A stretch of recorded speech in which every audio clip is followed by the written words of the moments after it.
Gusto ng COMELEC na magparehistro ulit ang mahigit 60 milyong botante sa bansa bago ang 2028 presidential elections.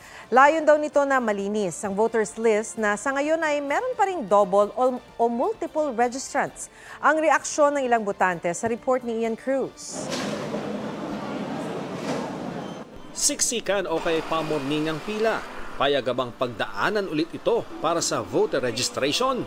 Nakarehistro na tayo sir, tapos ulit pa, mabahala lang po tayo. Sobrang haba po ng pila, pumunta po kami ng 2 ng madaling araw, nakauwi po kami ng 12. Para malinis ang voters list bago ang 2028 presidential elections, plano ng COMELEC na magparehistro ulit ang nasa 68 milyong botante sa buong bansa.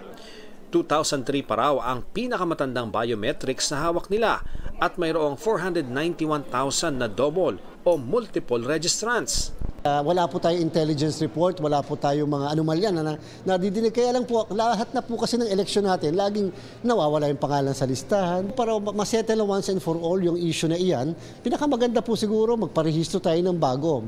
Hinihiling ng COMELEC sa Kongreso na gumawa ng batas para sa planong re-registration na binabalak gawin sa loob ng isang buwan sa 2026. Tinatayang 1.2 billion pesos ang kakailanganing pondo.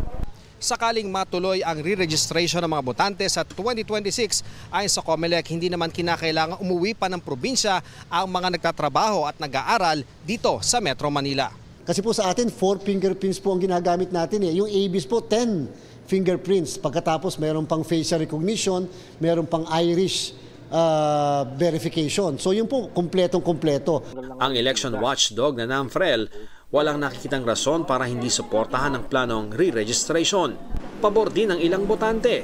Matanggal na po yung mga nakalagay sa master list na mga patay na. Po yung mister ko na ilista siya sa patay pero buhay siya. Ian Cruz, nagbabalita para sa GMA Integrated News.